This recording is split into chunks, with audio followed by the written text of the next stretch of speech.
Hello everyone. आप सभी का ए बी 97 क्लासेज में बहुत बहुत स्वागत है। आज की इस वीडियो में हम साइंस के जो एमसीक्यू है वो हम क्वेश्चन डिस्कशन करेंगे। और ये जो क्लास हमारी है railway group D ICR exam और एसएससी एग्ज़ाम और ऑल एग्ज़ाम के लिए इम्पोर्टेंट क्लास रहने वाली है। और आज के इस सेशन में हम 50 एमसीक्यू है वो डिस्कशन करेंगे। और आज की सेशन को हम शुरू करते हैं। सोनार सोनार निम्नलिखित द्वारा प्रयोग में लाया जाता है। सोनार का जो प्रयोग है, सोनार उसका प्रयोग किसके लिए किया जाता है? तो इसमें जो हमारे जो ऑप्शन है, अंतरिक्ष यात्रियों के द्वारा, डॉक्टर के द्वारा, या इंजीनियरों के द्वारा, या नौ संचालक के द्वारा। इसमें जो हमारा जो सही आंसर रहने वाला है यह है ऑप्शन डी। जो सोनार का उपयोग है ये नौ संचालक द्वारा प्रयोग में लाया जाता है। इसके विस्तार से हम क्या है सोनार। सोनार का प्रयोग नौ संचालकों के द्वारा किया जाता है। सोनार की सहायता से महासागर में डूबी हुई वस्तु की स्थिति जानने के लिए उच्च आवृत्ति की पराश्रव्य तरंगों को महासागर की गहराई में भेजा जाता है। कि सोनार का जो उपयोग है नौ संचालक के द्वारा किया जाता है। सोनार की सहायता से क्या महासागर में डूबी हुई वस्तु की स्थिति जानने के लिए उच्च आवृत्ति जो हाई आवृत्ति की जो पराश्रव्य तरंगों को महासागर की गहराई में भेजा जाता है। ये तरंगे उस वस्तु से टकराकर ये तरंगे हैं उस वस्तु से टकराकर प्रतिध्वनि के रूप में लौट आती है। उससे टकराती है तो ध्वनि है, उससे टकराने के बाद जो वापस आती है वो प्रतिध्वनि के रूप में वापस आती है, जिनकी सहायता से महासागर में डूबी हुई वस्तु की वास्तविक स्थिति की जानकारी मिल जाती है। इसलिए इसमें जो हमारा जो आंसर सही था ऑप्शन डी, नौ संचालक। नेक्स्ट क्वेश्चन, महासागर में डूबी हुई वस्तु की स्थिति जानने के लिए निम्न में से किस यंत्र का प्रयोग किया जाता है? तो इसमें ऑप्शन हमारा है ऑडियोमीटर, गैल्वेनोमीटर, या सेक्सटेंटमीटर, या सोनार मीटर। इसमें जो हमारा जो सही आंसर रहेगा ऑप्शन डी, सोनार। नेक्स्ट क्वेश्चन हमारा है कि सोनार का प्रयोग किस लिए होता है? सोनार है किस लिए? रेडियो तरंगों के लिए, श्रव्य ध्वनि तरंगों के लिए, पराश्रव्य तरंगों के लिए, या अवश्रव्य तरंगों के लिए। इसमें जो हमारा जो सही आंसर रहेगा ऑप्शन सी, पराश्रव्य तरंगों के लिए। ध्वनि की तीव्रता का मापने वाला यंत्र है। ध्वनि की जो तीव्रता है उसको मापने वाला यंत्र कौन सा है? इसमें जो हमारा ऑप्शन है, पहला है option A chronometer, option B anemometer, option C है ऑडियोफोन, ऑप्शन डी है ऑडियोमीटर। इसमें जो हमारा जो आंसर रहेगा ध्वनि को जो मापने के लिए वो है ऑप्शन डी, ऑडियोमीटर। क्या है जी? Option D. ऑडियोमीटर के द्वारा ध्वनि की तीव्रता का मापन किया जाता है, जबकि एनियोमीटर एनीमोमीटर है उसके द्वारा वायु की वेग की माप की जाती है।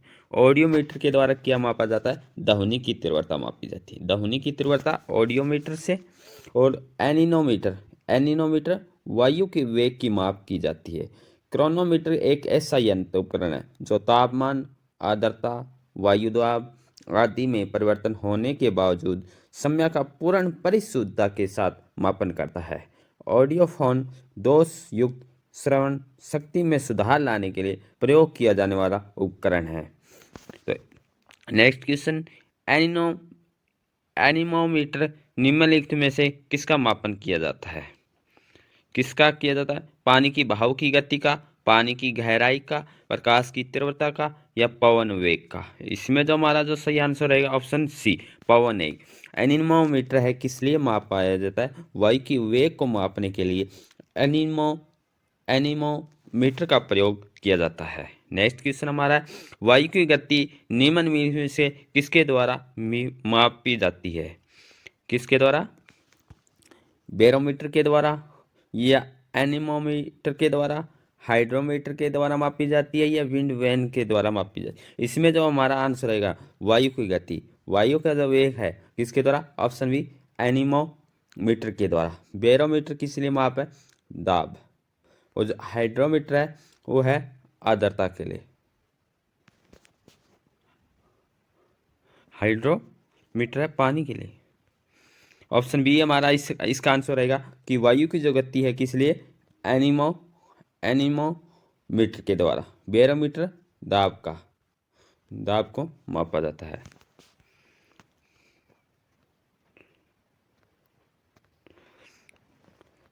एनीमोमीटर वायु की वेग को माप की जाती है। वायुमंडलीय दाब को मापने के लिए, वायुमंडलीय दाब को मापने के लिए किसका प्रयोग किया जाता है, बैरोमीटर का। और हाइड्रोमीटर है वो द्रव या जल या उसकी घनत्व को मापने के लिए प्रयोग किया जाता है। निम्नलिखित में से कौन सा सुमेलित नहीं है, ये हमें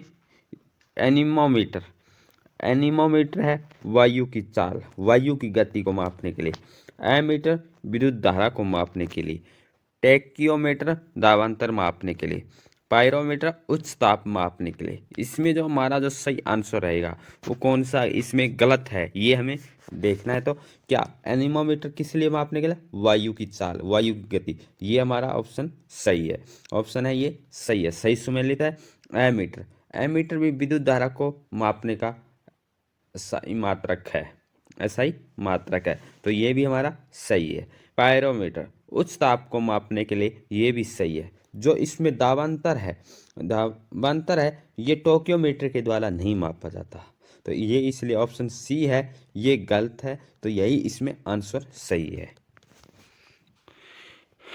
टैक्योमीटर के द्वारा, टैक्योमीटर एक क्या है, एक मीटर एक प्रकार का सर्वेक्षण उपकरण है जिससे क्षैतिज दूरियों, लंबवत उन्नयनों व दिशाओं को त्वरित मापन हेतु डिजाइन किया जाता है। टैक्योमीटर के द्वारा क्या किया जाता है, क्षैतिज दूरियों, लंबवत उन्नयनों, दिशाओं की त्वरित मापन हेतु डिजाइन किया जाता है। जबकि पायरोमीटर की सहायता से तो दूर स्थित उस तापीय वस्तु का ताप मापते हैं।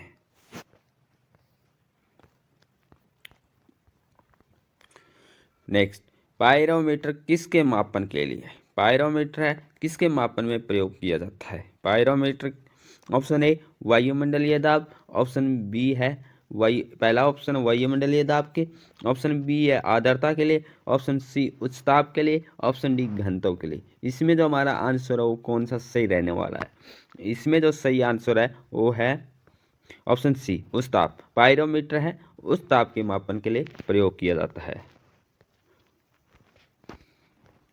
नेक्स्ट क्वेश्चन, पायरोमीटर या पूर्ण विकिरण उत्ताप मापी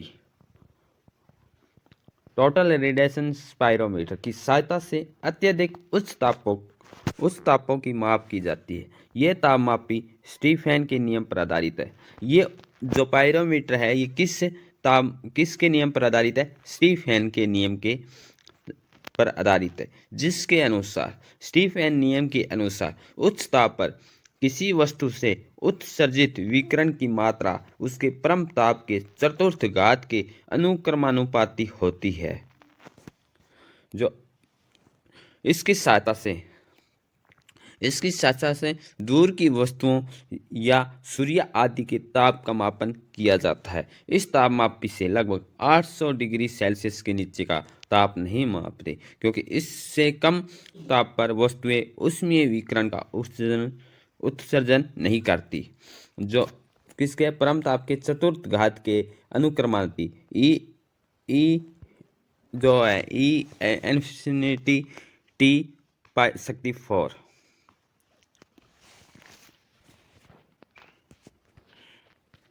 निम्नलिखित संयंत्रों में से किसका उपयोग अत्यधिक उच्च ताप को मापने में होता है, कि इनमें से किसका उपयोग अत्यधिक उच्च ताप को मापने के लिए प्रयोग किया जाता है। किसका, ऑप्शन ए हमारा इसमें सही है, पायरोमीटर का। नेक्स्ट क्वेश्चन हमारा, कि निम्नलिखित में से ताप मापियों में से किसे पायरोमीटर कहा जाता है। किसको कहा जाता है, विकिरण ताप मापी, द्रव ताप मापी, गैस ताप मापी या ताप विद्युत ताप मापी। इसमें जो हमारा जो सही आंसर रहेगा ऑप्शन बी, विकिरण ताप मापी। नेक्स्ट क्वेश्चन हमारा है, वह थर्मामीटर जो 2000 डिग्री सेल्सियस मापने हेतु उपयुक्त है वह है।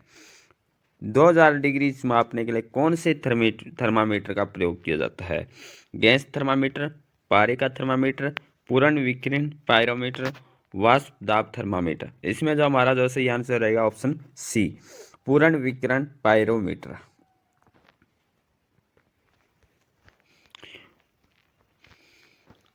पूर्ण विकिरण पायरोमीटर के द्वारा अत्यधिक उच्च तापमान का मापन किया जाता है।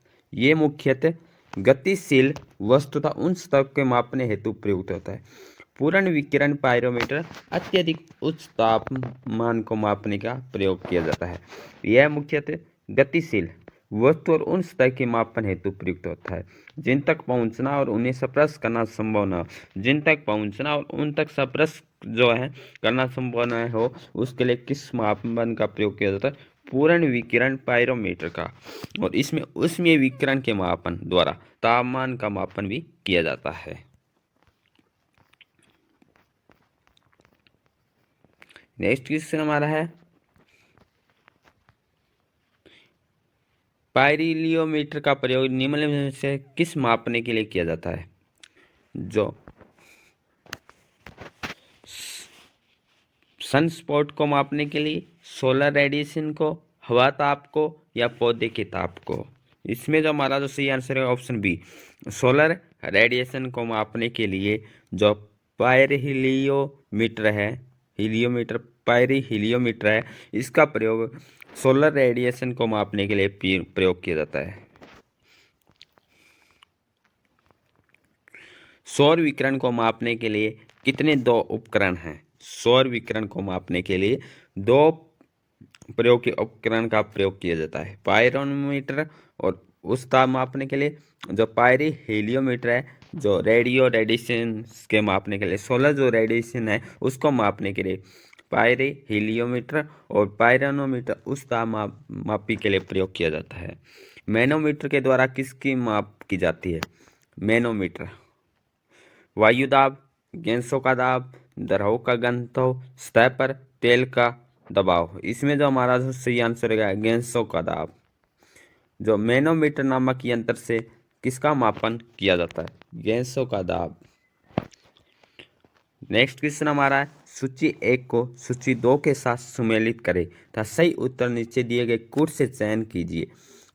एक तरफ सूची 1 में क्या दिया हुआ है? उपकरण यंत्र। दूसरे में इनकी मापन की गई राशि है वो दर्शाई गई है। एमीटर, एमीटर के द्वारा किसे मापा जाता है? और हाइग्रोमीटर के द्वारा किसे मापा जाता है? किसे मापन की जाती है? स्प्रिंग तुलना के द्वारा क्या है? बैरोमीटर। तो इसमें जो अगर हम मिलाते हैं एमीटर, एमीटर जो है विद्युत धारा का मात्रक है।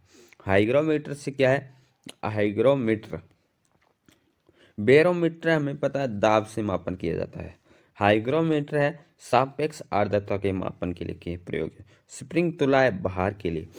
ए का जो ए का हमारा है वो है जी एमीटर A3, एमीटर विद्युत धारा। हाइग्रोमीटर V4 सापेक्ष आर्द्रता। C2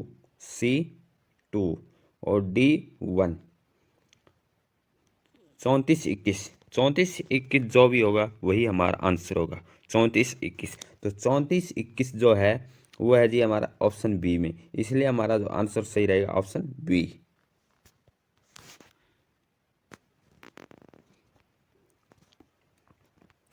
नेक्स्ट क्वेश्चन है कि इनमें से कौन सा सही सुमेलित नहीं है? 3 सही है, इनमें से एक गलत है। गलत है उसका हमें चुनाव करना है, तो कौन सा है? ऑडियोमीटर, ऑडियोमीटर के द्वारा वाहनों की पहियों के द्वारा तय की गई दूरी मापन का यंत्र है। जो ऑडोमीटर विद्युत चुंबकीय तरंगों की आवर्ती मापन का यंत्र है। ऑडियोमीटर ध्वनि तीव्रता का मापक युक्ति है। एमीटर विद्युत शक्ति मापक यंत्र है। इसमें हमारा जो आंसर कौन सा गलत है? ध्वनि तीव्रता के लिए एनियोमीटर। इसमें जो आंसर है हमारा वो रहेगा डी। एमीटर विद्युत शक्ति का मात्रक नहीं है, विद्युत धारा को मापने का प्रयोग किया जाता है एमीटर। परंतु विद्युत शक्ति है पावर के लिए जो वाट का प्रयोग किया जाता है, पावर है वाट के लिए प्रयोग किया जाता है। विद्युत एमीटर है विद्युत धारा का मापक है, विद्युत धारा का मापक है, विद्युत धारा का मापक है। जो विद्युत शक्ति है वो है पावर, वो है वाट का। तो इसलिए ऑडियोमीटर हमारा सही है। वाहनों की पहियों के द्वारा तय की गई दूरी मापन का यंत्र है। जो ऑडियोमीटर है विद्युत चुंबकीय तरंगों की आवर्ती मापन का यंत्र है। ऑडियोमीटर ध्वनि तीव्रता मापक युक्ति है। ऑप्शन डी हमारा इसका आंसर रहेगा कि एमीटर विद्युत शक्ति का नहीं बल्कि विद्युत धारा का मापन प्रयोग किया जाता है। नेक्स्ट क्वेश्चन है जी हमारा,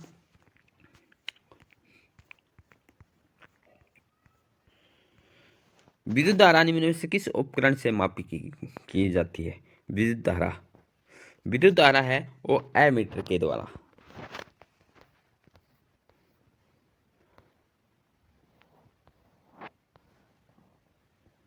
वायुमंडलीय दाब को मापने में इस यंत्र का प्रयोग किया जाता है। वायुमंडलीय है, अगर दिखाई नहीं दे रहा है तो उसके लिए सॉरी।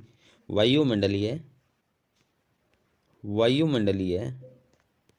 दाब के लिए किस मापन में यंत्र का प्रयोग किया जाता है? इसमें तो हमारा सही आंसर रहेगा ऑप्शन बी, बैरोमीटर।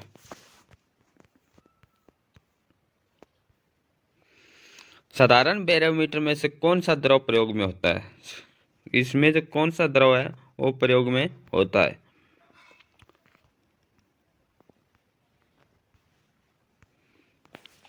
बैरोमीटर एक वायु दाबमापी यंत्र है जिसकी सहायता से वायुमंडल के दबाव को मापा जाता है। विभिन्न प्रकार के बैरोमीटर में अलग अलग द्रव, जल और पारा, हवा का प्रयोग किया जाता है। इसलिए क्या है कि इसमें क्या है कि जो बैरोमीटर द्रव है अलग अलग द्रव में जल का भी प्रयोग किया जाता है, पारा का प्रयोग किया जाता है, अल्कोहल का भी प्रयोग किया जाता है। परंतु जो सबसे ज़्यादा जो प्रयोग किया जाता है वो है पारे का। किसका? पारे का। दूध का अपेक्षित घनत्व ज्ञात करने के लिए किसका प्रयोग किया जाता है? दूध के घनत्व के लिए लेक्टोमीटर, हाइड्रोमीटर, द्रव या जल घनत्व का। नेक्स्ट क्वेश्चन, दूध के घनत्व को किसके द्वारा मापा जाता है? किसके द्वारा मापा जाता है? वो है ऑप्शन ए, लेक्टोमीटर। नेक्स्ट क्वेश्चन, वायुमंडल की सापेक्ष आर्द्रता मापी जाती है।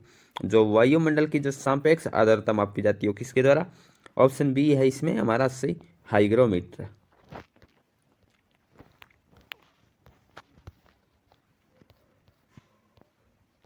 नेक्स्ट क्वेश्चन, हवा में आर्द्रता को मापने के लिए किस उपकरण का प्रयोग किया जाता है?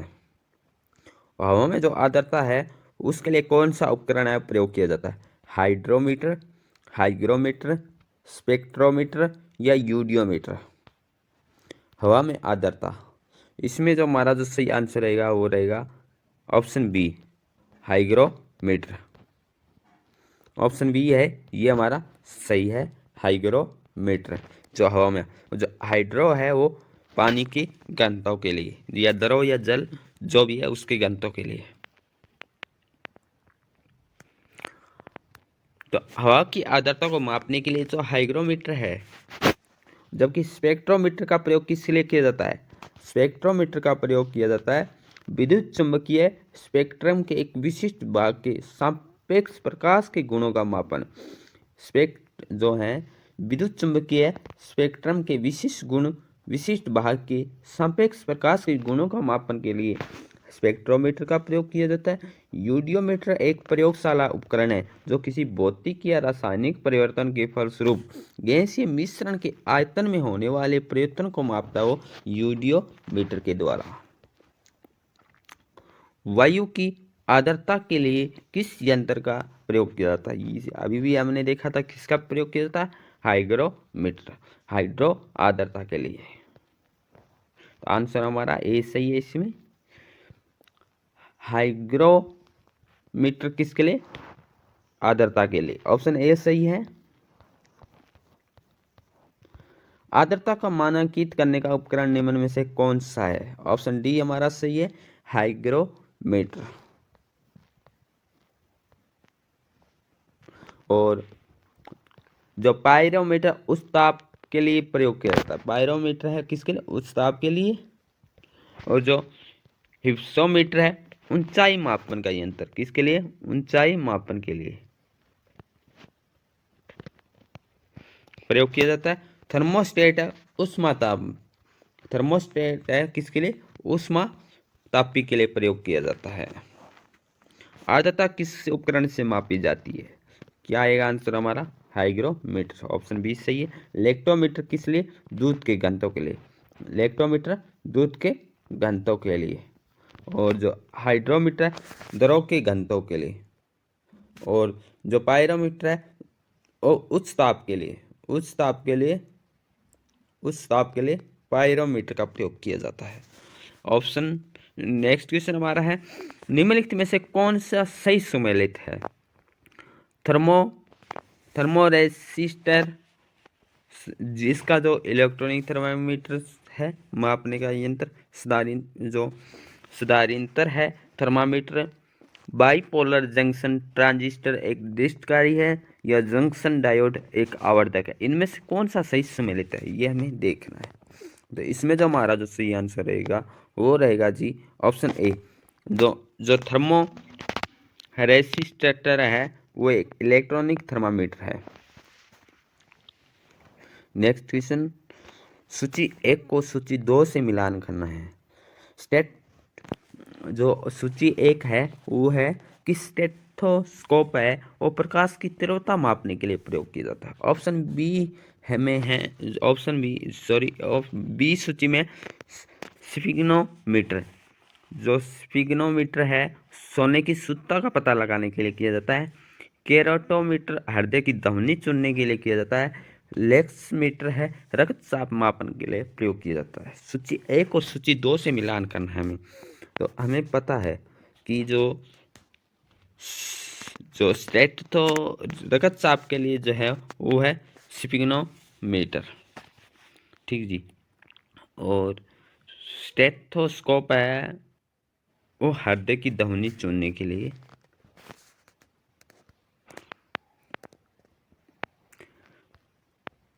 और कैरोमीटर है सोने की शुद्धता मापने के लिए। D1 लेक्सीमीटर।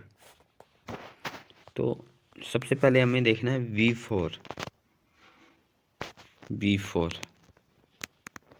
B4 में कौन सी ऑप्शन? ऑप्शन सी है वो हमारा सही है, क्योंकि एक ही ऑप्शन में हमारा पता चल रहा है कि जो स्फिग्नोमीटर है वो रक्तचाप के मापने के लिए प्रयोग किया जाता है, परंतु और बाकी ऑप्शन में क्या है? B4 नहीं है। तो इसलिए हमारा आंसर है ऑप्शन सी सही है कि जो स्टेथोस्कोप है वो हृदय की ध्वनि सुनने के लिए, स्फिग्नोमीटर है रक्तचाप के लिए, कैरोमीटर है वो सोने की शुद्धता के लिए, और लेक्सोमीटर प्रकाश की तीव्रता के लिए।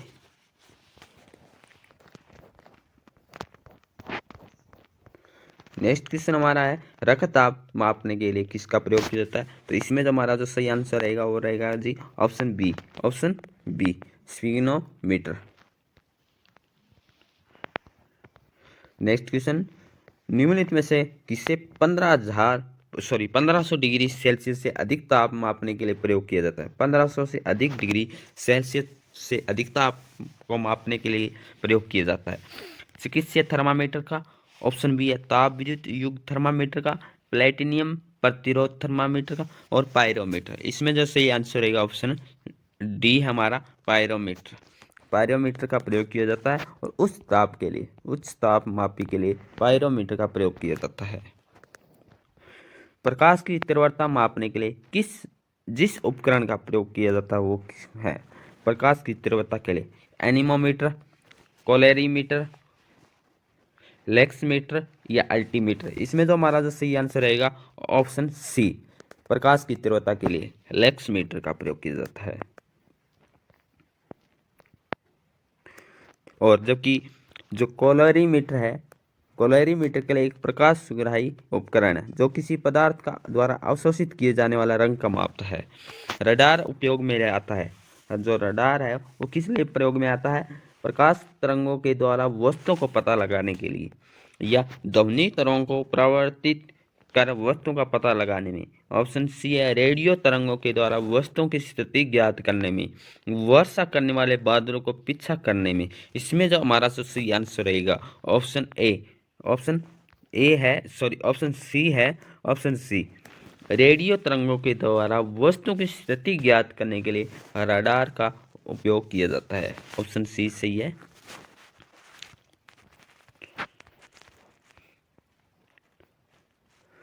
निम्नलिखित में से कौन सी राशि रिएक्टर पैमाने पर मापी जाती है?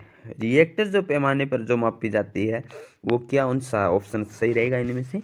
हिमनदी की चाल, ऑप्शन सी जनसंख्या वृद्धि, भूकंप की तीव्रता, ये पृथ्वी के अंदर का तापमान। इसमें जो ऑप्शन हमारा रहेगा वो रहेगा जी ऑप्शन सी, भूमि की तीव्रता के लिए। नेक्स्ट क्वेश्चन है, रिएक्टर स्केल भूकंप की तीव्रता को मापने का एक पैमाना है। जो रिएक्टर स्केल है भूकंप की तीव्रता, भूकंप की तीव्रता का मापन किया जाता है किसे? रिएक्टर पैमाने पर। ऑप्शन ए है इसमें हमारा सही रहेगा। रिएक्टर पैमाना मापने के लिए प्रयोग होता है, क्या प्रयोग होता है? भूकंपीय लहरों का आयाम का मापने के लिए। ऑप्शन सी है वो सही है। नेक्स्ट क्वेश्चन, भूकंपों की तीव्रता मापी जाती है। भूकंप की जो तीव्रता मापी जाती है किससे मापी जाती है? इसमें जो सही आएगा ऑप्शन रिएक्टर पैमाना। पीएच है जो बेस और एसिड मापने के लिए प्रयोग किया जाता है। कौन सा सुमेलित ताप नहीं है? सेल्सियस ताप के लिए, किलोवाट,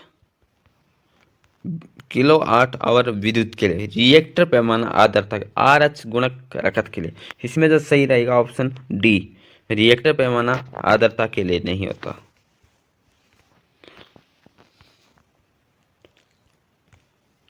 रिएक्टर पैमाना एक भूकंप की तीव्रता के लिए प्रयोग किया जाता है और बाकी ऑप्शन है हमारे सही है। नेक्स्ट क्वेश्चन, ताप के निम्नलिखित में से किस पैमाने में ऋणात्मक मान नहीं आता है? ऋण जो माइनस जो मान है वो किस में नहीं है? सेल्सियस, फ़ारेनहाइट, केल्विन या रियूमियर। इसमें जो सही आंसर रहेगा ऑप्शन सी, केल्विन में। जो केल्विन में है वो क्या है? ऋणात्मक मान नहीं होता। निम्न में से कौन सा भूकंप मापी यंत्र है? कौन सा है जी? सिस्मोग्राफ। ऑप्शन बी इसमें हमारा सही रहेगा। भूकंप की तीव्रता किससे मापी जाती है? इसमें जो हमारा जो सही आंसर रहने वाला है कौन सा? बैरोमीटर, हाइड्रोमीटर, पॉलीग्राफ या सिस्मोग्राफ। इसमें जो सही आंसर रहेगा वो रहेगा ऑप्शन डी, सिस्मोग्राफ। बैरोमीटर के द्वारा दाब मापा जाता है।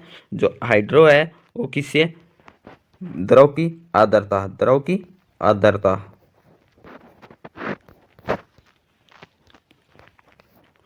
निम्नलिखित युक्तियों में से किसके द्वारा भूकंप की तीव्रता का मापन किया जाता है? भूकंप की तीव्रता सिस्मोग्राफ, स्टेथोस्कोपग्राफ, कोमोग्राफ या पेरिस्कोपग्राफ। इसमें जो हमारा जो सही आंसर रहेगा ऑप्शन बी, सिस्मोग्राफ के द्वारा भूकंप की जो तीव्रता है वो मापी जाती है। सिस्मोग्राफ का क्या रिकॉर्ड है वो क्या करता है? सिस्मोग्राफ क्या रिकॉर्ड करता है? हृदय की धड़कन को, वायुमंडल की दबाव को या भूचाल को? क्या करता है रिकॉर्ड? भूचाल। जो भूकंप होता है उसको रिकॉर्ड कौन करता है? सिस्मोग्राफ करता है। तो इसलिए हमारा जो आंसर रहेगा ऑप्शन सी।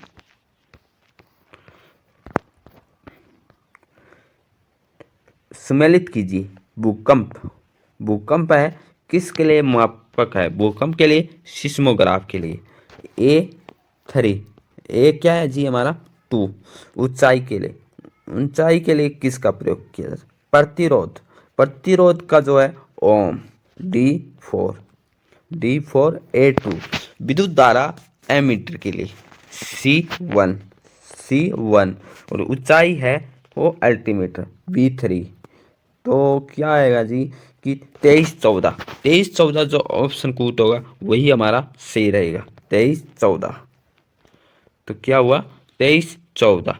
तो ऑप्शन ए सही है। सम्मिलित करना सूची 1 और सूची 2 से। जो फेदोमीटर है वो किस लिए मापक प्रयोग किया जाता है? बैरोमीटर और हाइग्रोमीटर और अल्टीमीटर। हमें ये भी देखा था अल्टीमीटर। अल्टीमीटर किसका? ऊंचाई का मापक है। डी सॉरी जो ए डी का 3। और बैरोमीटर है वो वायुमंडलीय दाब B1। और जो हाइग्रोमीटर है वो है C2। और जो फेदोमीटर है वो समुद्र की गहराई के लिए 41-23। जो 23 होगा वही हमारा सही आंसर रहेगा, 41-23। तो ऑप्शन बी है वो हमारा सही है। 41-23 में फेदोमीटर समुद्र की गहराई, बैरोमीटर वायुमंडलीय दाब और हाइग्रोमीटर है वो वायु आर्द्रता और अल्टीमीटर ऊंचाई के लिए। फेदोमीटर का उपयोग किया जाता है समुद्र की गहराई के लिए। नेक्स्ट क्वेश्चन जी कि सूची 1 और सूची 2 से मिलाना है।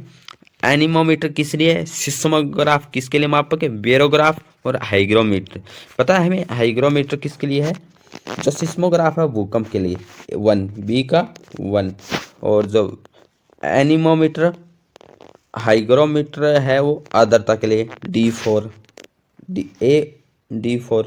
जो बेरोग्राफ वो है वायुमंडल C2।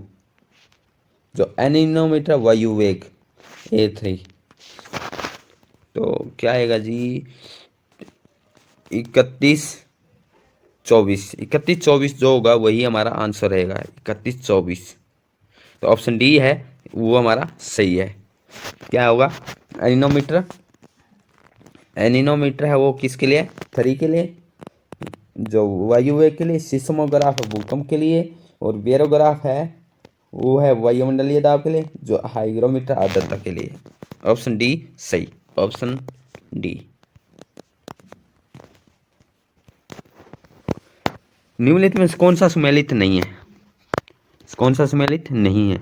इसमें जो हमारा जो सही आंसर है सिस्मोमीटर। पृष्ठ तल की वक्रता है वो सही नहीं है। मैनोमीटर दाब के लिए, और कार्ब्यूरेटर आंतरिक दहन इंजन के लिए। कार्डियोग्राफ हृदय की गति। जो ऑप्शन डी है वो हमारा रॉन्ग है, सिस्मोमीटर। निम्नलिखित में किसके मापन में फोनोमीटर का उपयोग किया जाता है? इसमें जो हमारा जो सही आंसर रहेगा कौन सा रहेगा? फोनोमीटर। क्योंकि फोनोमीटर का प्रयोग इसमें से कोई भी जो ऑप्शन है ये हमारे सही नहीं है, क्योंकि इसका प्रयोग किया जाता है ध्वनि की तीव्रता एवं स्पंदन आवृत्ति के लिए। ध्वनि की जो तीव्रता और स्पंदन आवृत्ति के मापन के लिए प्रयोग किया जाता है, तो इसलिए इसमें हमारा आंसर वो सही नहीं है। झूठ का पता लगाने के लिए किस नामक यंत्र का प्रयोग किया जाता है? झूठ के मापने के लिए। जो ऑप्शन ए है पॉलीग्राफ। साधारण यंत्र है, किसी व्यक्ति की सहायता करता है। क्या करता है? ऑप्शन ए कम काम करने में, कम बल का प्रयोग करके भी उतनी ही मात्रा में काम करने में। ऑप्शन सी है उतनी ही कम मात्रा में काम धीरे धीरे करने में। ऑप्शन डी है उतनी ही मात्रा में काम अधिक तेजी से करने में। जो साधारण यंत्र है किसी व्यक्ति की सहायता करता है, इसमें जो हमारा जो आंसर रहेगा ऑप्शन बी, कम बल का प्रयोग करके उतनी मात्रा में काम करने में साधारण यंत्र व्यक्ति की सहायता करता है। तो इस प्रकार हमारा जो आंसर सही रहेगा ऑप्शन बी। Next question. एक व्यक्ति एक संवेदनशील तराजू पर खड़ा है। यदि वह गहरी सांस अंदर लेता है तो तराजू की रीडिंग क्या होगी? बढ़ेगी, ऑप्शन बी घटेगी, ऑप्शन सी रीडिंग पर कोई प्रभाव नहीं पड़ेगा, ऑप्शन डी वह बढ़ेगी या घटेगी, यह वायुमंडलीय दबाव पर निर्भर करेगा। तो इसमें जो हमारा जो सही आंसर रहने वाला है वो है ऑप्शन बी। एक व्यक्ति एक संवेदनशील तराजू पर खड़ा है, यदि वह गहरी सांस अंदर लेता है तो तराजू की रीडिंग घटेगी। ऑप्शन बी हमारा सही है। Next question.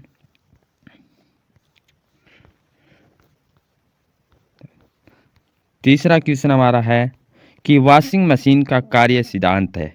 वॉशिंग जो मशीन का कार्य है वो क्या है? क्या सिद्धांत है? अपकेंद्रण, अपहोहन, ऑप्शन सी उत्क्रम प्रसरण, ऑप्शन डी विसरण। इसमें जो हमारा जो सही आंसर रहेगा वो रहेगा ऑप्शन ए, अपकेंद्रण।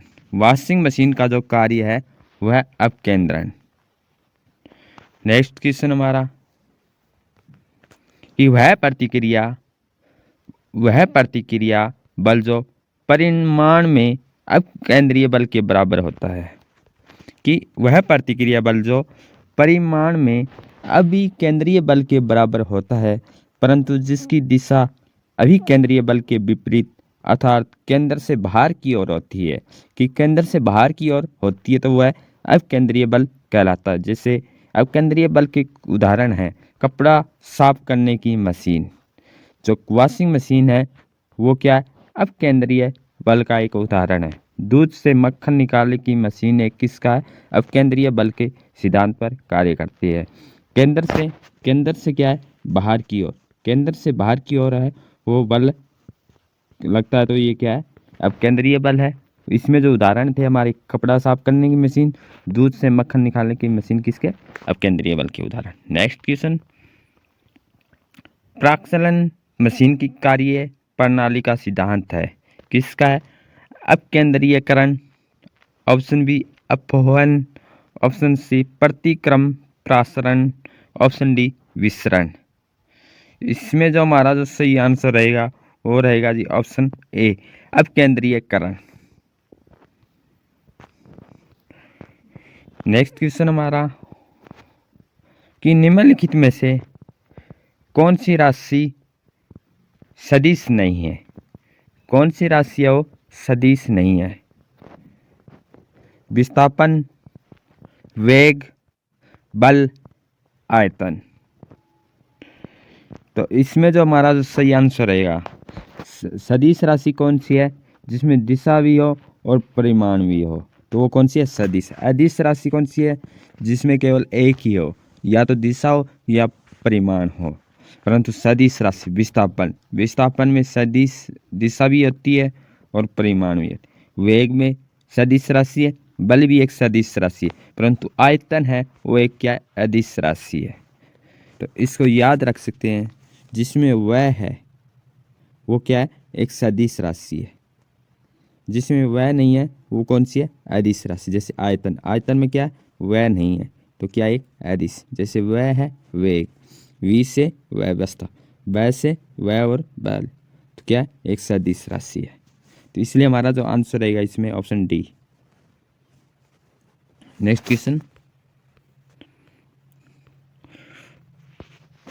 वो राशि जिनको व्यक्त करने के लिए दिशा व परिमाण दोनों की आवश्यकता होती है वो कौन सी है, सदिश राशि है। और जिनको केवल परिमाण की आवश्यकता होती है दिशा की नहीं, वो अदिश राशि हैं। बल, वेग, विस्थापन, त्वरण, संवेग, आवेग आदि सदिश राशि हैं। देखिए आयतन क्या है, एक अदिश राशि है। नेक्स्ट क्वेश्चन हमारा, निम्नलिखित में से कौन सी एक सदिश राशि है, निम्नलिखित में से कौन सी एक सदिश राशि है। ऑप्शन ए संवेग, ऑप्शन बी दाब, ऑप्शन सी ऊर्जा, ऑप्शन डी कार्य।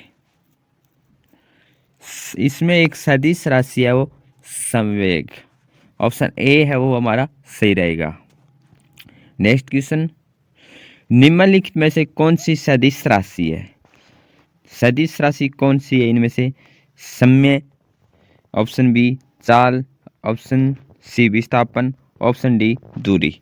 अगर बात करें, हमने पहले ही बताया था कि वह है वो एक क्या है, सदिश राशि है। इसमें सिर्फ विस्थापन एक क्या है, एक सदिश राशि है। तो हमारा जो आंसर सही रहेगा ऑप्शन सी।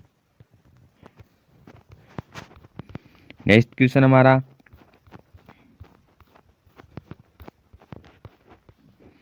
पदार्थ के संवेग और वेग के अनुपात में कौन सी भौतिक राशि प्राप्त की जाती है, संवेग और वेग के अनुपात में कौन सी भौतिक राशि प्राप्त की जाती है। ऑप्शन है हमारा, ऑप्शन ए वेग, ऑप्शन बी त्वरण, ऑप्शन सी द्रव्यमान, ऑप्शन डी बल। कौन सी है जो संवेग और वेग के अनुपात में भौतिक राशि जो प्राप्त की जाती है, इसमें जो हमारा जो सही आंसर रहेगा ऑप्शन सी द्रव्यमान। द्रव्यमान है किनसे? संवेग और वेग के अनुपात से प्राप्त किया जाता है। क्या? द्रव्यमान। किसी वस्तु के द्रव्यमान तथा वेग के गुणनफल को वस्तु का संवेग कहते हैं। द्रव्यमान है वस्तु का, जो द्रव्यमान है वस्तु का द्रव्यमान है वो क्या है? वेग है। और उस वस्तु का संवेग के गुणनफल है तो क्या आएगा? द्रव्यमान। संवेग क्या आएगा? द्रव्यमान मल्टीप्लाई वेग। इसलिए द्रव्यमान संवेग, जो संवेग डिवाइड वेग।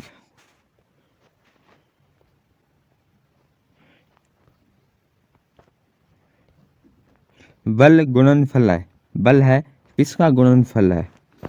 बल द्रव्यमान और वेग का। ऑप्शन बी है द्रव्यमान और त्वरण का। ऑप्शन सी है भार और वेग का। ऑप्शन डी है भार और त्वरण का। जो बल है वो है ऑप्शन बी, द्रव्यमान और त्वरण का। बल किसका गुणनफल है? द्रव्यमान और त्वरण का।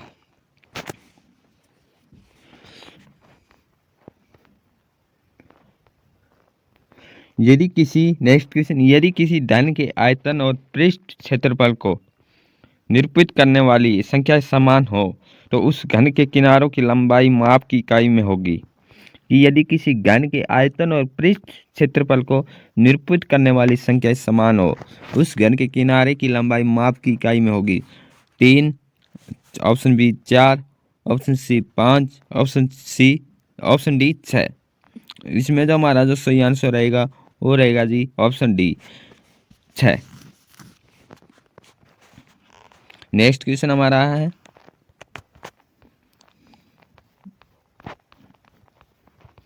ऊर्जा संरक्षण का आशय है कि।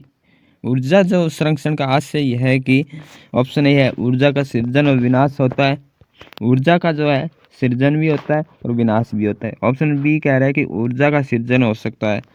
ऑप्शन सी कह रहा है ऊर्जा का सृजन नहीं हो सकता किंतु विनाश हो सकता है। ऑप्शन डी कहता है कि ऊर्जा का न तो सृजन हो सकता और न ही विनाश। तो इसमें जो हमारा जो आंसर कौन सा रहने वाला है? इसमें जो हमारा जो आंसर रहेगा ऑप्शन डी। ऑप्शन डी, ऊर्जा का न तो उत्पन्न किया जा सकता और न ही उसको नष्ट किया जा सकता है। ये ऊर्जा का एक परिभाषा है संरक्षण की।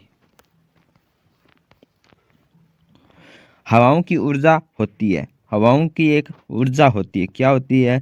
केवल स्थिज, केवल गतिज, के विद्युत, स्थिज और गतिज। इसमें जो हमारा जो सही आंसर है, हवा क्या है? केवल गतिज होती है। जिसमें क्या है? हवा में क्या है? गति होती है। स्थिज वो होती है जो एक जगह स्थान पे ठहर की वो एक ही स्थान पे है। तो स्थिज ऊर्जा, हवा क्या है? एक गतिज ऊर्जा का एक उदाहरण है। नेक्स्ट क्वेश्चन, बहती हुई हवा में केवल क्या होती है? गतिज ऊर्जा होती है। हवाओं की गतिज ऊर्जा को अन्य रूपों जैसे विद्युत या यांत्रिक ऊर्जा में परिवर्तित किया जा सकता है। हवाओं की जो गतिज ऊर्जा है हवाओं की, उसको किस में परिवर्तन किया जा सकता है? चेंज किया जा सकता है विद्युत या यांत्रिक ऊर्जा में। नेक्स्ट क्वेश्चन है जी, वायु शक्ति विंड पावर में ऊर्जा का कौन सा रूप विद्युत ऊर्जा में परिवर्तित होता है? किस में होता है? अभी भी देखा ये क्वेश्चन हमने, गतिज ऊर्जा, स्थिज ऊर्जा, सौर ऊर्जा, विकिरण ऊर्जा। तो इसमें हमारा जो आंसर सही रहेगा जी ऑप्शन ए रहेगा, गतिज ऊर्जा। नेक्स्ट क्वेश्चन जी,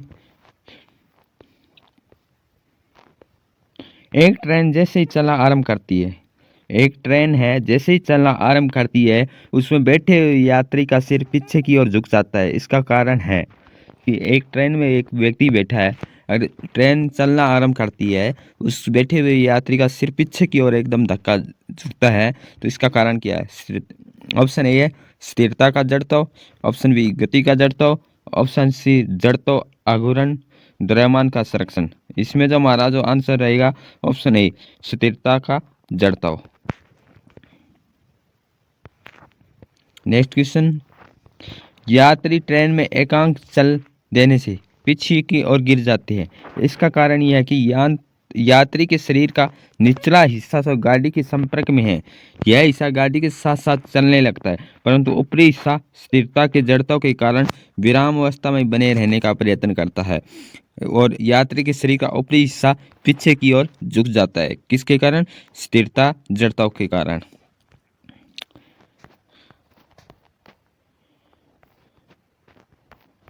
नेक्स्ट क्वेश्चन हमारा है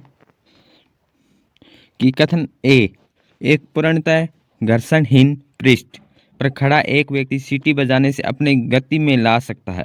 कारण आर, यदि किसी तंत्र पर कोई बाह्य बल क्रियाशील नहीं है तो इसका संवेग एच परिवर्तित नहीं हो सकता। कूट, क्या ए और दोनों सही है और आर ए का सही स्पष्टीकरण है? ऑप्शन बी है ए और दोनों सही है और आर ए का सही स्पष्टीकरण नहीं है। ऑप्शन सी है ए सही है परंतु आर गलत है। डी क्या कह रहा है कि ए गलत है परंतु आर सही है। इसमें जो हमारा जो सही आंसर रहेगा वो रहेगा ऑप्शन बी कि ए और आर दोनों सही है। एक पूर्णतः घर्षणहीन पृष्ठ है, वो अगर उस पर व्यक्ति खड़ा होकर सीटी बजाने में अपनी गति में ला सकता है। सही बात है। यदि किसी तंत्र पर कोई बाह्य बल क्रियाशील नहीं है तो इसका संवेग एच में परिवर्तित नहीं हो सकता। यह भी दोनों सही है परंतु आर ए की सही स्पष्टीकरण नहीं है। आर है वो ए का सही स्पष्टीकरण नहीं है। तो इसमें जो हमारा आंसर सही रहेगा ऑप्शन बी। नेक्स्ट क्वेश्चन, सड़क पर चलने की अपेक्षा बर्फ पर चलना कठिन है क्योंकि, क्या कारण है कि बर्फ सड़क से सख्त होती है? ऑप्शन बी, सड़क बर्फ से सख्त होती है। ऑप्शन सी, जब हम अपने पैर से धक्का देते हैं तो बर्फ कोई प्रतिक्रिया व्यक्त नहीं करती। ऑप्शन डी, बर्फ में सड़क की अपेक्षा घर्षण कम होता है।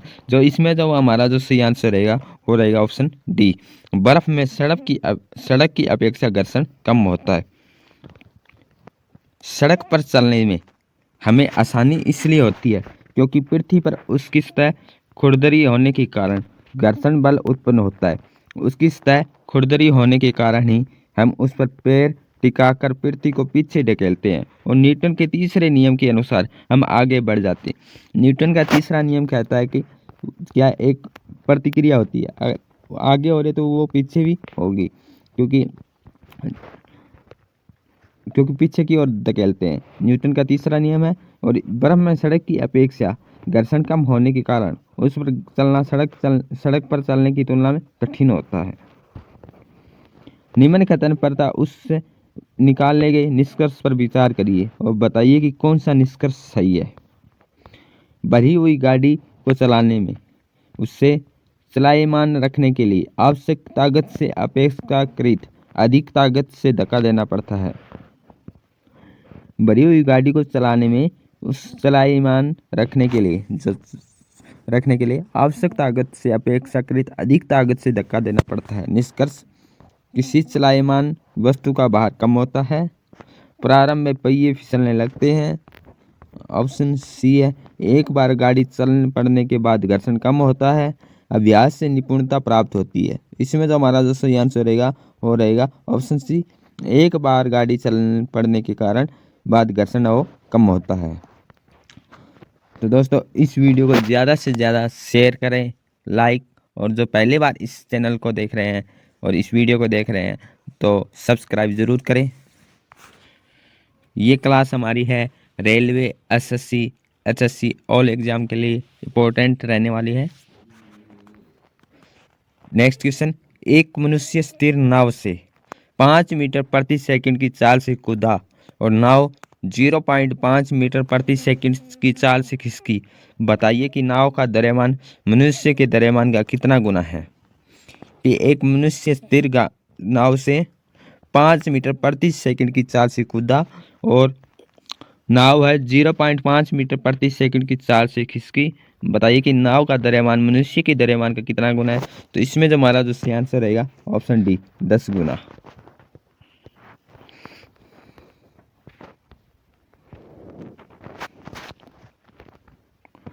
नेक्स्ट क्वेश्चन, एक ट्रक, एक कार और एक मोटरसाइकिल की गतिज ऊर्जाएं समान है। यदि समान अवरोधक बल लगाए जाए तो वह क्रम से एक्स, वाई और जेड दूरी पर रुके तो क्या होगा। इसमें तो हमारा जो सही आंसर रहेगा ऑप्शन सी, वो क्या है, तीनों ही बराबर होंगे। एक्स, वाई और जेड तीनों, कार और ये ट्रक है, मोटरसाइकिल, गतिज ऊर्जा समान होगी, बराबर है बल भी। नेक्स्ट क्वेश्चन, यदि किन्हीं वस्तुओं की गतिज ऊर्जा समान है, अगर गतिज ऊर्जा समान है, उन पर लगाया गया बल भी समान दूरी पर ही रुकेगी, तो इसलिए क्या है, बराबर होगा। गतिज ऊर्जा समान है तो क्या है, बल भी क्या है, बराबर है और समान दूरी पर ही रुकेगी। नेक्स्ट क्वेश्चन है, दो समान द्रव्यमान की वस्तुओं की गतिज ऊर्जाओं का अनुपात 4:9 है। 4:9 है तो उनके वेगों का अनुपात होगा, क्या होगा? इसमें तो हमारा जो आंसर सही रहेगा ऑप्शन बी, 2:3।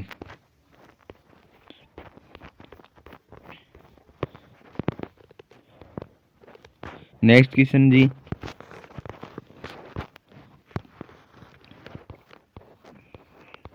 यदि एक व्यक्ति कार में जो विराम में बैठा है, सड़क से कार के 4 पहियों में से प्रत्येक पर प्रतिक्रिया आर है।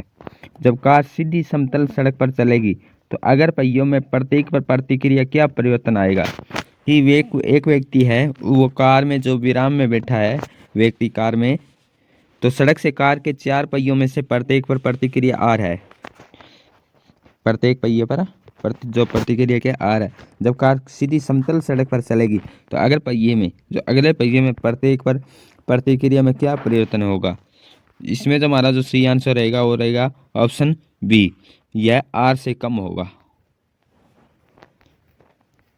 नेक्स्ट क्वेश्चन, तेल से असंत भरा हुआ तेल का एक टैंकर समतल सड़क पर आगे की ओर एक समान त्वरण से जा रहा है। तेल का मुक्त पृष्ठ होगा, क्या होगा? जो इसमें क्षैतिज बना रहेगा, ऑप्शन बी, क्षैतिज से इस प्रकार आनत होगा कि पिछले सिरे पर कम गहराई होगी, या ऑप्शन सी, क्षैतिज से इस प्रकार आनत होगा कि पिछले सिरे पर अधिक गहराई होगी, या परवली होकर का आकार लेगा। जो इसमें जो सही आंसर रहेगा कि कौन सा आकार लेगा? परवली होकर का आकार लेगा। ऑप्शन डी है जो हमारा सही है। नेक्स्ट क्वेश्चन, निम्न घटना पर विचार करें। एक तीक्ष्ण वृत्ताकार पथ पर तीव्र गति से जाता हुआ 4 पहियों वाला वाहन, क्या होगा? बाहरी गार्ड पहाड़ियों पर उल्टेगा, अंदर के पहियों पर उल्टेगा, या बाहर की तरफ फिसलेगा, अंदर की तरफ फिसलेगा। इनमें से कौन सा कथन सही है?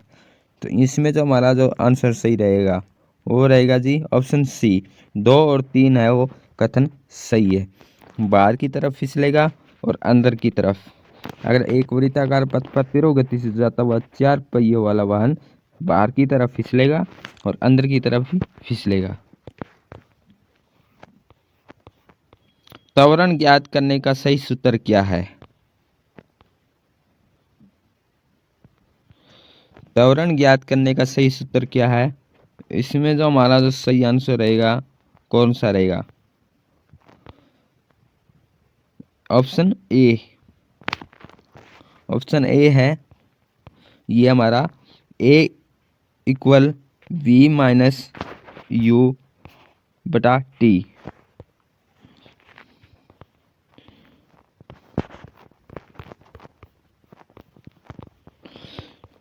यू क्या है, सॉरी वी क्या है? एक है वी क्या है? कण का अंतिम वेग। यू क्या है? कण का प्रारंभिक वेग। ए क्या? एक्सेल या त्वरण। टी क्या? टाइम, समय। तो ए इक्वल वी कण का अंतिम वेग, यू प्रारंभिक वेग बटा टी टाइम। ये क्या है? त्वरण का एक सूत्र है। तो दोस्तों आज के इस सेशन को यहीं विराम करते हैं। तो ज़्यादा से ज़्यादा इस वीडियो को शेयर, लाइक और चैनल को सब्सक्राइब ज़रूर करें, और मिलते हैं नेक्स्ट क्लास के साथ। Thank you all of you.